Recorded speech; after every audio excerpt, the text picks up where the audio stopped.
Charlie has generated nearly $36 million from YouTube revenue alone. He started by uploading Gears of War clips when he was around 12. Nearly 2 decades later, he has become one of the biggest influences in online media. However, money is only the result. To understand how he built an engine that pulls millions of views with every upload, we need to ask why people kept coming back for nearly 2 decades. Charlie has always made content around what he finds fun. That gave him a reason to keep uploading even when almost nobody was watching. And over time, that repetition built the foundation that his channel still depends on today.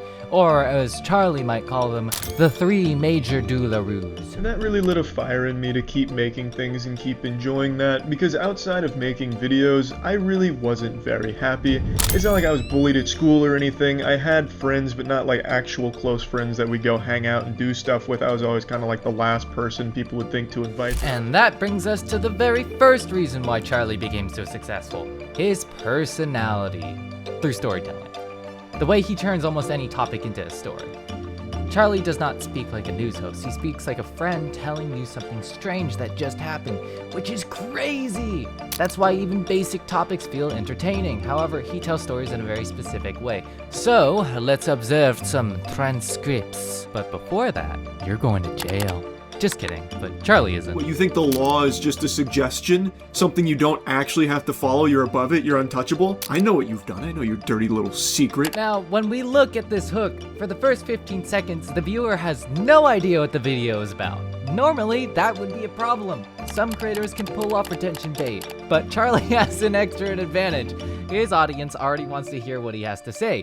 Scoundrel, outlaw, you fungus. Even in an outside viewer, this can invoke a lot of interest. Did you guess the video topic? Minecraft. Yeah, that brings me on to the other part.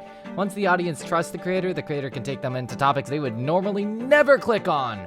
But let me repeat, this is not the same thing as choosing a bad video idea to speak about, because Charlie has more freedom than a new creator because people already care about his perspective, but he cannot literally choose any topic with equal results. Topic demand, timing, and packaging still matter. Again, let's look at his video format. Most of his videos follow a simple 3-part structure. First, he opens up with a joke, claim, or vague introduction that creates curiosity. Then he shows the clip, story, or controversy he wants to discuss. Finally, he gives his opinion and explains why he thinks the audience should take away from it.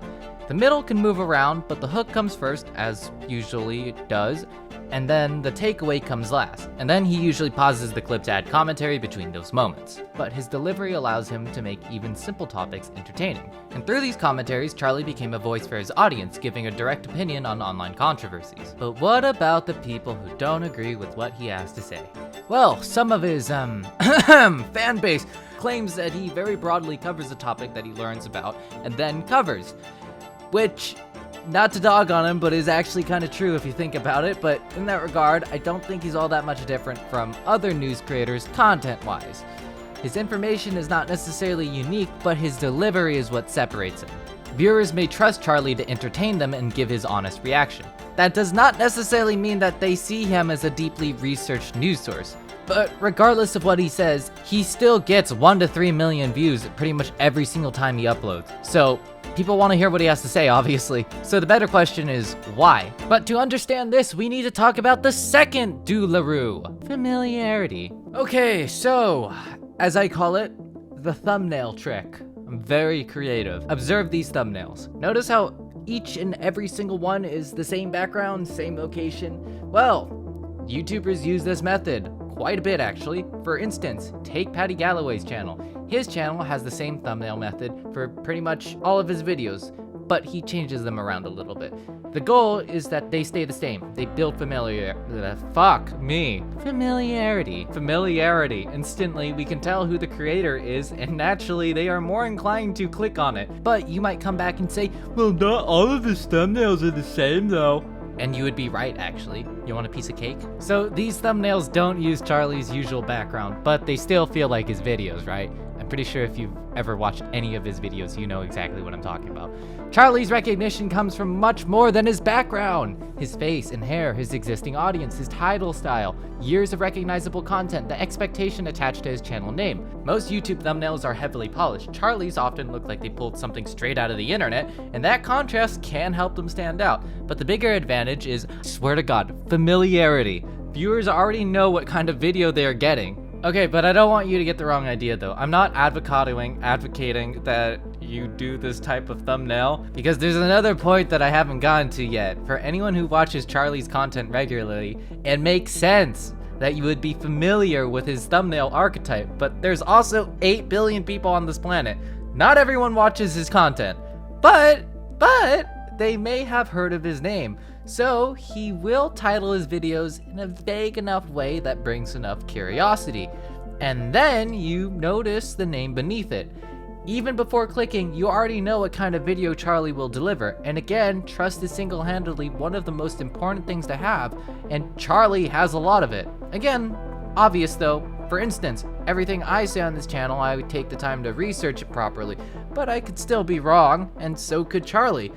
Okay, so I'm sure everyone has probably heard this devil phrase, be consistent. And that is the third doula-roo. On average, Charlie posts 1 to 2 times per day. Posting this often gives Charlie more chances to reach his audience. But frequency only works because viewers keep clicking and watching. His consistency does not replace trust, it compounds it, instead of turning every upload into a massive production. Wink wink, Mr. Beast. I do want to mention something though. You do not need to upload every day or even every week. Choose a schedule that you can maintain and give yourself enough time to improve each video, but not so much time that you never finish. For instance, if a script needs another week, use that week with a purpose. Fix the weak sections, finish the video, and study what worked. Charlie did not build his channel overnight, but he also did not wait around. His simple format gave him years of constant practice. Charlie improved because each upload gave him another chance to practice. But the just press upload is only half the answer. If you want every video to teach you something, upload regularly, but prepare properly. Research the topic, know the point, and give yourself something worth improving. For the creator at least. Editing is an entire other thing. Now, let's talk about money. Okay, so before we break down Charlie's actual earnings, let's do a quick thought experiment. Imagine your channel reached his level and your videos regularly received 1 to 3 million views. We do not know Charlie's exact RPM, so let's use $4 as a simple example, not an actual estimate of what he actually earns. RPM is the amount a creator earns for every 1,000 views, and CPM matters to advertisers, but RPM is the number creators like us actually care about. At a $4 RPM, 1 million views would generate about $4,000. 3 million views would generate about $12,000. Now, let's compare examples with Charlie's real analytics. We can confirm these things about his revenue. By October 2025, Charlie's own YouTube analytics show nearly $35.9 million in lifetime revenue. Or this number for you nerds. Alright, watch page ads versus everything else. 34.8 million. Memberships, 560,000. Supers and gifts, 509,000. And then shorts ads, 2,572. The important thing is not every exact number. It is roughly 97% of the money came from watch page ads. One Starfield stream generated about 84,000 on YouTube. Roughly 80,000 came after the live stream ended. And his Gears of War stream made over 25,000 on YouTube compared to the 1,400 on Twitch. The live stream ended, but the video kept working. His channel was not built on shorts or expensive productions. It was built through years of consistent long-form videos and streams. And advertisements were not his only source of income. Streaming, memberships, supers, and gifts gave Charlie more ways to monetize the same audience. They were much smaller than his watch page ads revenue, but they still added up. What could you do with $1 million? I don't know. That is the advantage of building an audience that keeps coming back. One viewer can support the channel in multiple ways. So, with that in mind, let's touch up on my other point. If you want to succeed at this, stop treating every upload like a race. You don't need to master every part of YouTube at once, but you need to focus most of your time on the skill that's going to add the most value to your videos. You can outsource editing, but you should still understand pacing and know what a good edit looks like. I tried doing all the editing myself and it pulled attention away from the work I was better at. That is why I focus on creating and let someone stronger handle the edit. You need enough time to make the video good, but you also need enough videos to learn what good actually looks like. Charlie did not build this channel by finding one perfect idea. He found a format that he could repeat for years. The videos stayed simple, his delivery improved, and his audience learned what to expect. So don't ask how to make a perfect video. Ask what kind of video you can make 50 times and still improve each time. That is how consistency becomes skill. And eventually, skill becomes trust. Have a good day.